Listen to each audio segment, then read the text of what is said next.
Buenas tardes, hermanos. El día de hoy, martes 12 de abril de 2022, de nuestra Semana Mayor, estaremos reflexionando sobre el camino del servicio.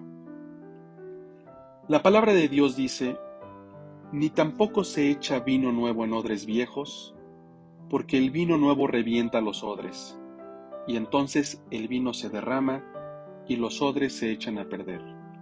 Más bien, el vino nuevo debe echarse en odres nuevos. Marcos 2:22.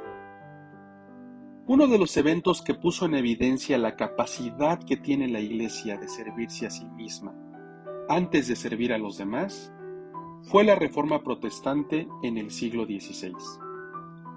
Martín Lutero fue un monje católico que afirmó que la salvación de cada ser humano venía por la fe en Jesucristo y no por las obras. ¿Por qué Lutero afirmó esto? ¿En qué contexto lo dijo? Lutero vivió en un momento en que la Iglesia vendía indulgencias.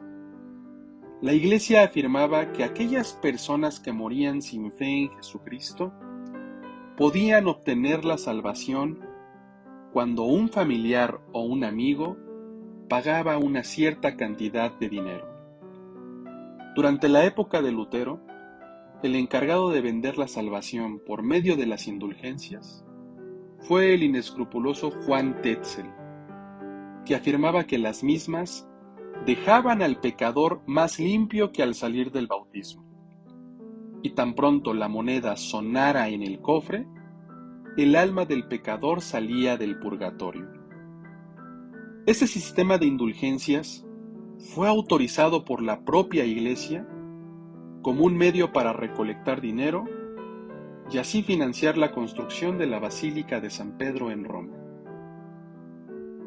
Al dar un repaso en estos datos históricos, podemos ver que uno de los problemas principales, quizás el principal que tenía la Iglesia en esa época, era que buscaba ser servida en lugar de servir.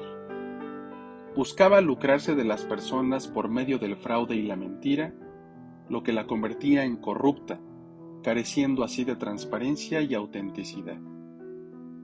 Cuando hablamos del término Iglesia, reconocemos por supuesto que no era la totalidad de sus miembros. La Iglesia siempre es heterogénea y diversa.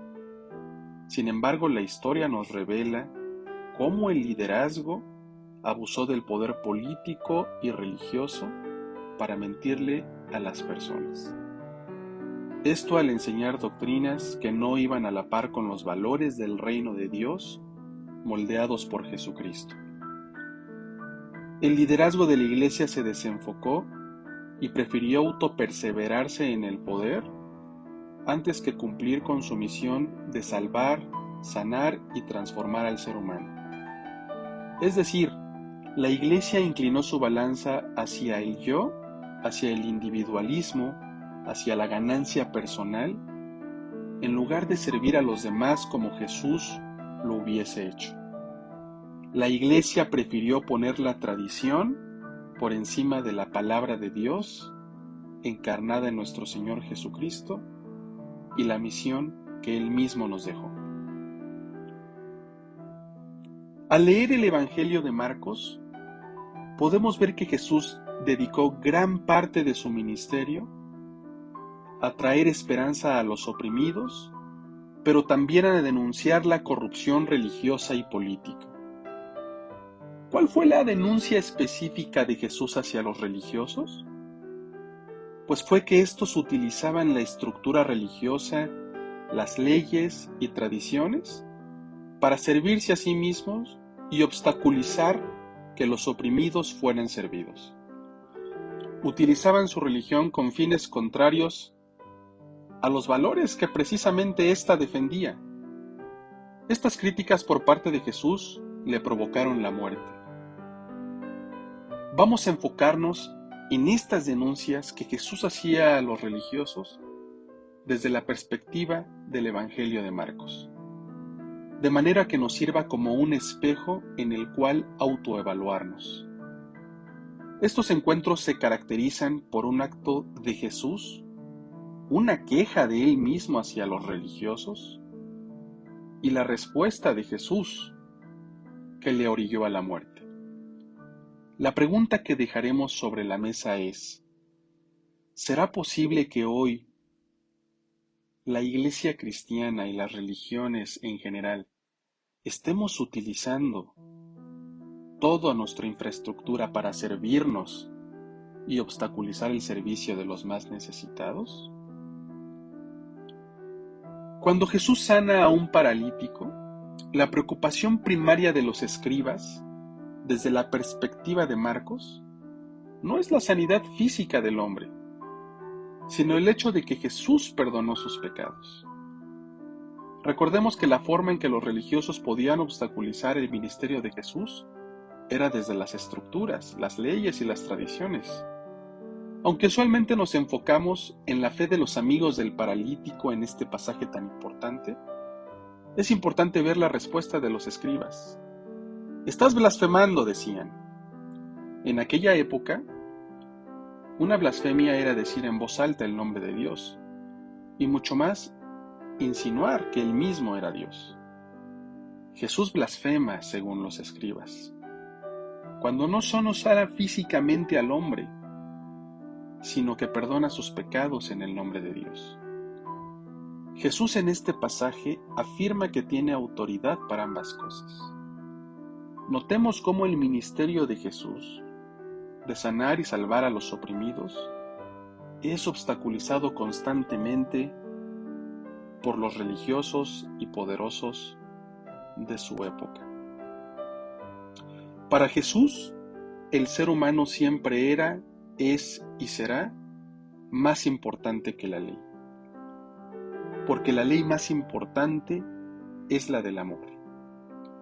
El resultado de las constantes denuncias de Jesús a los políticos, a los religiosos, son precisamente para encarnar el amor que Él siempre predicó. Ellos, por supuesto, estaban molestos. Lo que más le molestó a los religiosos no fueron los milagros de Jesús, sino que continuamente estuviera retando y criticando la forma de practicar las leyes religiosas y de pureza. En ocasiones, Jesús les llamaba hipócritas por poner su atención en lo de afuera, olvidando lo de adentro. Estas denuncias provocaron que Jesús fuese buscado cada vez más intensamente para matarle. Las posibilidades de que su captura ocurra iban aumentando drásticamente cuando Jesús decide ir a Jerusalén, lugar que representaba el templo y la religiosidad judía, así como el poder político, para ir ahí y denunciar la corrupción con la autoridad que solamente él tenía. Si queremos saber cómo Jesús comienza su denuncia, podemos ir a la palabra de Dios en el Evangelio de Marcos, capítulo 11, versos del 1 al 11. Cuando ya estaban cerca de Jerusalén, Betfage y Betania, y frente al monte de los Olivos, Jesús envió a 2 de sus discípulos y les dijo: «Vayan a la aldea que tienen ante ustedes. Al entrar en ella, van a encontrar atado a un burrito, sobre el cual nadie se ha montado. Desátenlo y tráiganlo acá. Si alguien les pregunta, ¿por qué hacen esto?, responderán que el Señor lo necesita y que muy pronto lo devolverá». Los discípulos fueron y en la calle, junto a una puerta, encontraron el burrito atado y lo desataron. Algunos de los que estaban allí les preguntaron: «¿Qué hacen? ¿Por qué están desatando el burrito?». Ellos les respondieron lo que Jesús les había dicho y los dejaron desatarlo. Ellos llevaron a Jesús el burrito y sobre él echaron sus mantos y luego Jesús se montó sobre él. Por el camino, muchos tendían también sus mantos, mientras que otros cortaban ramas que habían cortado en el campo. Tanto los que iban delante como los que iban detrás gritaban: «Hosana, bendito el que viene en el nombre del Señor. Bendito el reino venidero de nuestro padre David. Hosana en las alturas». Jesús entró en Jerusalén y se dirigió al templo. Después de mirar todo su alrededor, se fue a Betania con los 12, pues ya estaba anocheciendo. Uno de los mayores actos de denuncia de Jesús ante la corrupción es entrar a Jerusalén en un burrito, símbolo de que su reinado era muy diferente al de los líderes políticos y religiosos que buscaban servirse en lugar de servir. Quizás no lo habíamos pensado antes, pero esto tuvo que enfurecer grandemente a los religiosos y políticos de esa época. Fue una entrada provocativa. Las denuncias de nuestro Señor Jesucristo a los sistemas políticos y religiosos de su época nos invitan a reflexionar el día de hoy, a preguntarnos si nuestras tradiciones actuales están puestas al servicio de nuestras comunidades conforme al ejemplo de Jesús. Hoy tenemos la invitación a quitarnos los prejuicios que limitan nuestro servicio conforme a los cánones instituidos por Jesucristo, en los que habrá de prevalecer el amor por sobre todas las cosas. Dios dirija a nuestra amada Iglesia Metodista. Padre nuestro que estás en los cielos, santificamos día con día tu nombre. Y Padre, nos gozamos al saber que siempre hay una invitación de parte tuya para seguirte, para amarte, para servirte, que siempre podemos oír tu voz llamando a través de las diferentes circunstancias, en el trabajo, en los estudios y en la misma iglesia que nos invita, Señor, a poder realizar desde acciones muy pequeñas pero significativas hasta aquellas labores donde tal vez nos sentimos incapaces por el desafío que representan. Hoy tú nos recuerdas a través del testimonio de nuestra hermana Cindy Tancuari que tú nos estás invitando a poder, Señor, vivir una respuesta positiva a tu llamado, aunque a veces nos sintamos insuficientes, aunque a veces cuando miramos nuestras capacidades y virtudes, nosotros mismos nos descalificamos y pensamos que no podemos hacer nada para tu honra y para tu gloria. Confesamos también nuestras reservas, cuando con temor, Señor, y con miedo preferimos esconder nuestras vidas, nuestros dones, nuestros talentos y sobre todo, Señor, nos cuesta mucho trabajo compartir este mensaje de vida y de gracia que tú quieres que la humanidad conozca, de tu amor, de la invitación a ser restaurados, perdonados, fortalecidos y animados, incluso con la presencia de tu Santo Espíritu para permanecer fieles en tu caminar, fieles en tus principios de vida y de gracia. Y en ocasiones esto responde a una baja autoestima, porque ciertamente muchas veces el enemigo estará tratando de desanimarnos, pero a veces será también esa voz interna de autodescalificación, de todo lo negativo que hemos escuchado y creído que se dice de nuestra persona. Y Padre, eso se puede convertir en una carga, en una cadena muy difícil de librar. Señor, te ruego por aquellos que están luchando contra una baja autoestima, con aquellos, Padre, que quieren sentir libre su corazón para perdonar, para amar, para incluso aceptarse, Señor. Yo te ruego que tu Santo Espíritu, que hace todas las cosas nuevas, nos lleve a experimentar día con día la plenitud de tu gracia, que nos ayudes a ser como aquel niño pequeño que entregó todo lo que tenía para su propio alimento, Señor, y con tu bendición pudo ser suficiente para alimentar a multitudes.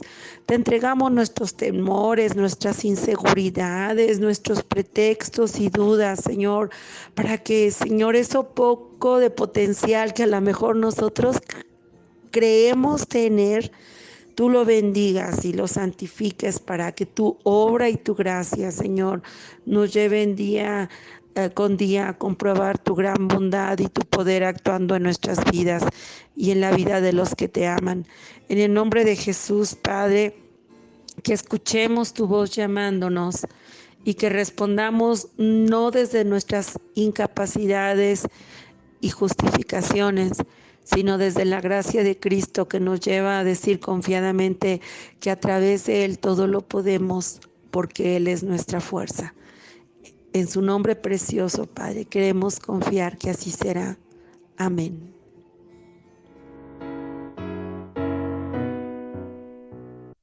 Quiero seguir las pisadas del Maestro, quiero ir a pos de mi Rey y Señor, y modelando por Él mi carácter, canto con gozo a mi Redentor. Qué hermoso es seguir las pisadas del Maestro, siempre en la luz, cerca de Jesús. Qué hermoso es seguir las pisadas del Maestro en su santa luz. Ando más cerca de Él que me guía cuando el maligno me quiere tentar. Siempre confiando en Cristo mi fuerte, debo con gozo su nombre ensalzar. Qué hermoso es seguir las pisadas del Maestro, siempre en la luz, cerca de Jesús.